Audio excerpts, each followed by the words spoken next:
নমস্কার বন্ধুরা, আবার একটা ফ্লিপকার্ট থেকে পার্সেল এসেছে। এই পার্সেলটা খুব প্রয়োজন ছিল। ডাক্তার আমাকে এটা নিতে বলেছে। কি আছে চলুন তা দেখে নিই। বাপরে, এক হাত দিয়ে খোলা আর এক হাত দিয়ে বার করা মানে বিশাল টাফ। তাহলে কি আগে আমি খুলে আসি, তারপরে আপনাদেরকে দেখাচ্ছি আমার পার্সেলে কী এসছে। না হলে এইভাবে কিন্তু আর খোলা যাচ্ছে না, মানে আপনার খুব সমস্যা হয়ে যাচ্ছে। দাঁড়ান, আপনারা খুলে আসি, তারপরে আপনাদের দেখাচ্ছি। এই যে খুলে আসছি, এই যে দেখুন, এটা আমারও জীবনে ফার্স্ট কেনা হয়েছে। এটা আপনার ডাক্তার আমাকে বলেছে যে এইটা আপনি ব্যবহার করুন। হ্যাঁ, কী আছে তা আপনাদেরকে আগে পুরোটা ডিটেলসে দেখাচ্ছি। আগে বের করে নিই, তারপর দেখাচ্ছি।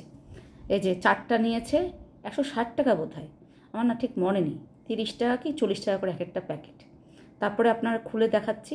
এই যে এটা একটা, আমরা যে দাঁত খোঁচানো হয় না, যে দাঁতের মধ্যে মাংস টাংস আটকে গেল বা সেটা ডাক্তার বলে না করতে, মানে ওটাতে ইনফেকশন হওয়ার ভয় থাকে। তো এইটা দিয়ে দুটো দাঁতের মাঝখানে দিয়ে বা উপর থেকে এইভাবে দাঁতটাকে পরিষ্কার করা যাবে। এইটা আমাকে মানে ওই অ্যাডভাইস করলেন ডাক্তার আমাকে এটা ব্যবহার করতে। হ্যাঁ, তো ব্যবহার করে দেখি, আমিও প্রথমবার এটা ব্যবহার করছি। এই যে রেখে দিই তাহলে। আজকের মতো এখানে ভিডিও শেষ করছি। টাটা বাই বাই, আবার নেক্সট ভিডিও দেখা হবে। তবে এই জিনিসটা কিন্তু আমার মনে হচ্ছে ভালোই হবে। Tata bye bye.